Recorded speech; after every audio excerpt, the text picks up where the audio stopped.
Olá pessoal, aqui é a Ana. Eu vou dar aula hoje sobre mosporídeos, que são protozoários que acometem aves e causam uma doença conhecida como malária aviária. A aula é curta, mas eu vou acabar dividindo em dois vídeos, porque eu estou gravando pelo Zoom, e para não correr risco da reunião ser cortada, eu vou dividir em dois vídeos. Os hemosporídeos, eles são pertencentes ao filo Apicomplexa, classe Aconoidasida, ordem Hemosporida. A gente vai trabalhar com três famílias. A Plasmodide, que a gente vai ver o Plasmodium, que é representante dela. Hemoproteide, a gente vai ver o Hemoproteus. E Leucocitozoide, que a gente vai ver o Leucocitosum. Aqui, a título de curiosidade, o Plasmódio tem 5 subgêneros, Hemoproteus 2 e Leucocitosum 2. Vocês não precisam saber esses nomes dos subgêneros. Eu coloquei aqui caso vocês leiam alguma coisa e acabem tendo dúvida. Vocês precisam saber só Plasmodium, Hemoproteus e Leucocitosum. Aqui são algumas espécies já descritas. Hemoproteus tem várias espécies, tem mais de 140 espécies. Plasmódio já tem 60. Hemoproteus ele é muito específico em relação ao hospedeiro, por exemplo. Aves, tipo coruja, é infectada por uma espécie de hemoproteus, enquanto pinguim por outra. Uma mesma espécie não infecta esses dois tipos de aves porque elas são pertencentes a ordens diferentes, né, e famílias diferentes.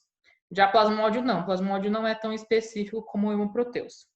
A mesma espécie pode parasitar coruja, pinguim, passeriforme. Ele não é tão específico assim. As espécies mais descritas, né, são Plasmodium relictum e Plasmodium elongatum. Há uma divergência em relação à nomenclatura da doença. Tem autores que consideram malária aviária a doença causada por Plasmodium, ou por Hemoproteus, ou por Leucocitosum, porque os sinais acabam sendo que praticamente os mesmos. Mas o certo seria que a doença causada por Plasmodium fosse denominada malária aviária, a causada por Hemoproteus, pseudomalária, e a causada pelo Leucocitosum, leucocitozoonose. O que vocês têm que saber é que o Plasmodium é o agente mais patogênico. Dos três, o Plasmodium é o mais patogênico, seguido de Leucocitosum e Hemoproteus. As aves, elas são meio que resistentes a esses protozoários. Elas têm uma infecção subclínica. Ou seja, elas têm um protozoário com elas, mas não desenvolve doença clínica. Né? Ela tem imunidade contra e consegue conviver bem com esses protozoários, a não ser em estresse. Né? Quando ela passa por um período de estresse, pode ser que esses protozoários se multipliquem mais e causem a doença.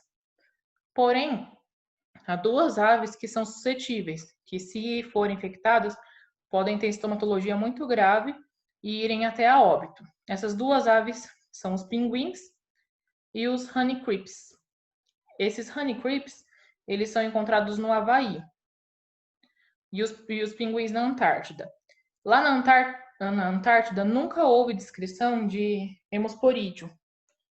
E isso pode estar relacionado ao porquê os pinguins são suscetíveis, já que eles não têm contato com esses protozoários, eles não conseguiram desenvolver imunidade durante a sua evolução contra esses protozoários. E aí, quando eles vêm para o Brasil, por exemplo, tem alguns pinguins que migram e vêm para o Brasil, se eles tiverem contato com o vetor e com o agente, eles acabam adquirindo infecção, como eles não têm proteção contra, a doença se torna grave e eles acabam vindo a óbito. Os vetores são moscas e mosquitos. No caso de Plasmodium, são mosquitos da família Culicidae, né, o Culex, que vocês já viram. Para Hemoproteus e Leucocitosum, são o Ceratopogonidae, mosquitinho pólvora, aquele das antenas em forma de rosário. O Hemoproteus é transmitido pelas moscas Hipobocide. Normalmente a mosca do pombo, aquela Pseudolynchia canariensis. E o leucocitosum também pode ser transmitido por Simulium, aquele da antena de chocalho de cascavel, que também vocês viram. Então, o leucocitosum pode ser transmitido tanto por Ceratopogonide quanto por Simulium. Em relação à ocorrência e distribuição da doença, vocês têm que associar em relação ao vetor. Vetor é mosca e mosquito. Ele se desenvolve muito no calor, a gente vê aqui no Brasil. Então, em região tropical, que o clima é ameno o tempo todo, é quente o tempo todo, a doença pode ocorrer o ano inteiro. Em região temperada, ocorre mais na primavera e no verão. Altas temperaturas, que é mais frio, não tem muitas condições para o desenvolvimento do parasita e nem para o do vetor. Então, não é normal não ter essa doença em altas altitudes. Altitudes intermediárias, a doença é sazonal, e em baixas altitudes é permanente. O que vocês têm, se vocês olharem aqui o mapinha, a Antártida é o único local que não tem descrição. E isso faz com que os pinguins se tornem mais suscetíveis. Eu vou falar sobre o ciclo de cada um dos 3 gêneros. O ciclo é um pouco complicado. Eu vou falar com calma. Voltem no áudio. Para tentar ajudar vocês, eu fiz um esqueminha também que eu vou enviar. Eu fiz um esquema em PowerPoint com os nomes de cada forma, para vocês irem acompanhando também. Então, acompanhe aqui a setinha que eu vou apontando para facilitar. E depois abram o esqueminha que eu passei para vocês tentarem compreender melhor. E qualquer dúvida, vocês me procurem. Então, vamos lá. Plasmode, transmitido por Culex. O Culex, ele, ao se alimentar de um pinguim, por exemplo, ele libera esporozoito.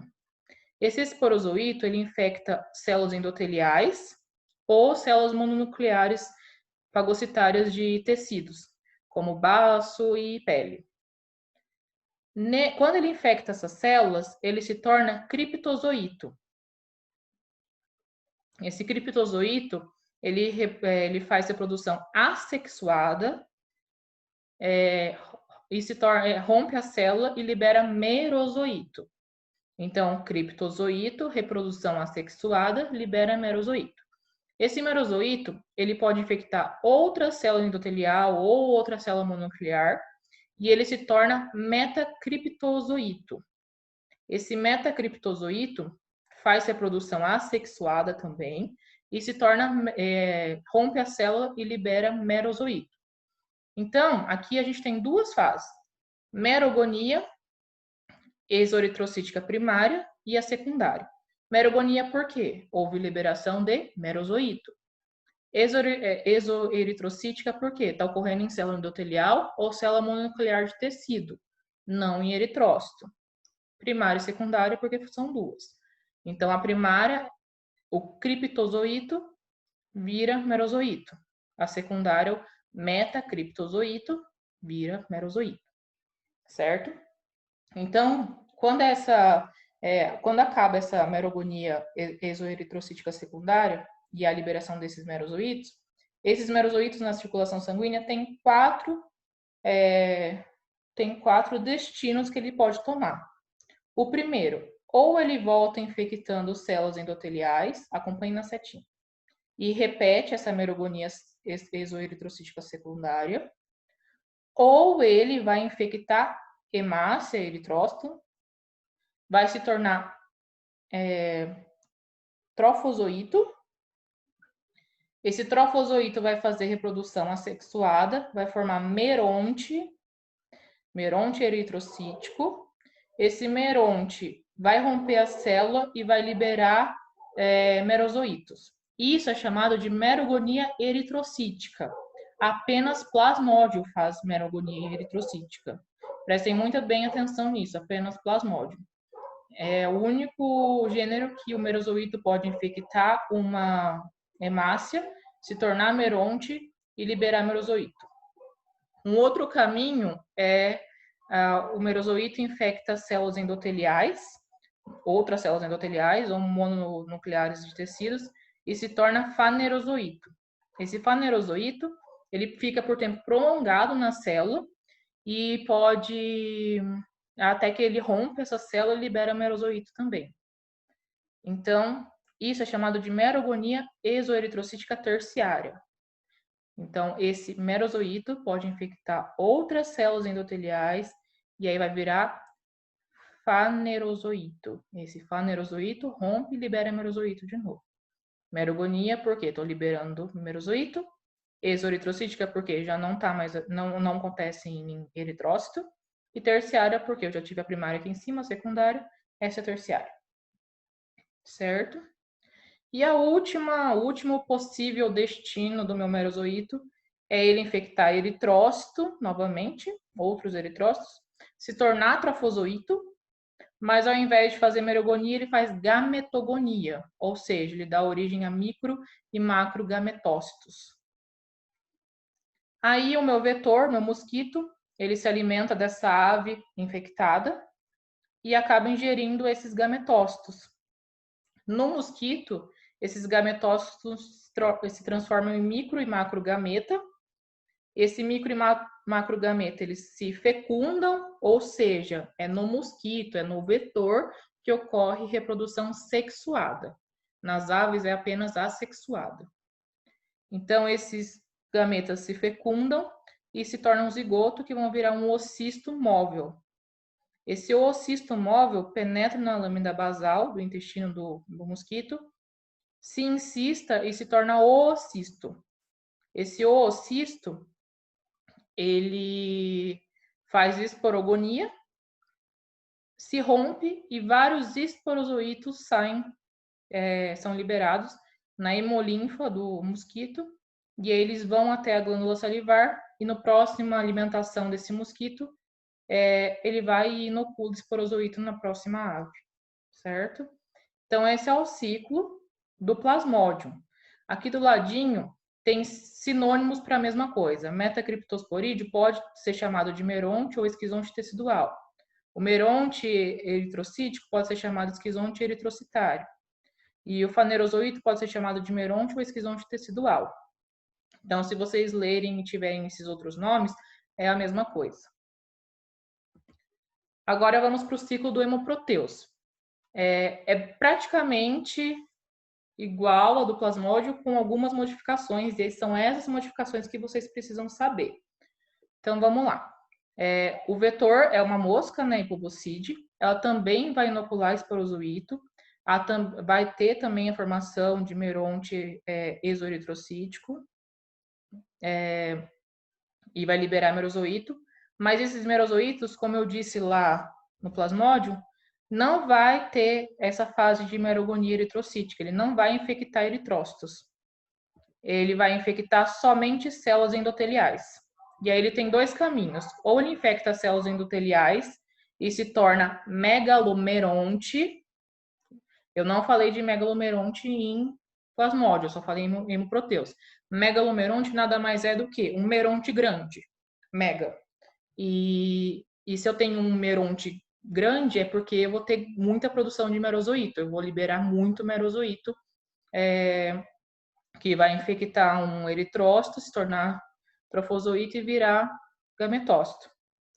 Ou ele pode novamente infectar outras células, ou esse merozoíto pode infectar outras células endoteliais e fazer o ciclo normal até formar gametócito também. Então, a diferença está nisso, né? Foquem nesse slide. No hemoproteus, eu não tenho merogonia no eritrócito. Então, eu nunca vou ver meronte em eritrócito quando eu for examinar esfregaço sanguíneo. A reprodução assexuada no hemoproteus só ocorre nas células endoteliais ou nas mononucleares fagocíticas de tecidos. As formas circulantes são só trofozoítos e gametócitos. Eu não tenho meronte em célula sanguínea. E o hemoproteus forma megalomerontes, né? O plasmódio não. Que é aquilo lá quando o merozoíto invade algumas células endoteliais ou em miofibroblastos, ele se torna megalomeronte, que vai liberar merozoíto, que vai fazer gametogonia e liberar o gametócito.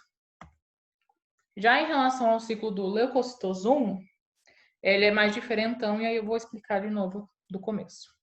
Leucocitosum, ele é transmitido pelo simúlium, né? E ele também ele vai inocular durante uma alimentação, né? Ele vai inocular esporozoítos. Esses esporozoítos, eles vão infectar hepatócitos e vão virar merontes hepáticos. Então, leucocitosum, o ciclo é no fígado. Prestem bastante atenção nisso. Então, o esporozoíto ele vai infectar hepatócitos e ele vai se tornar meronte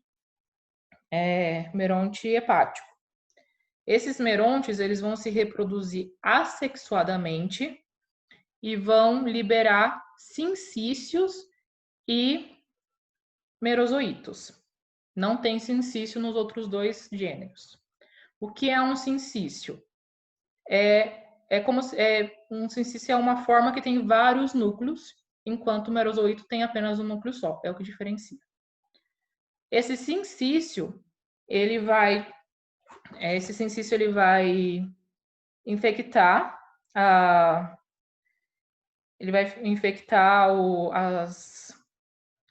as células endoteliais e ele vai se transformar também em megalomerontes.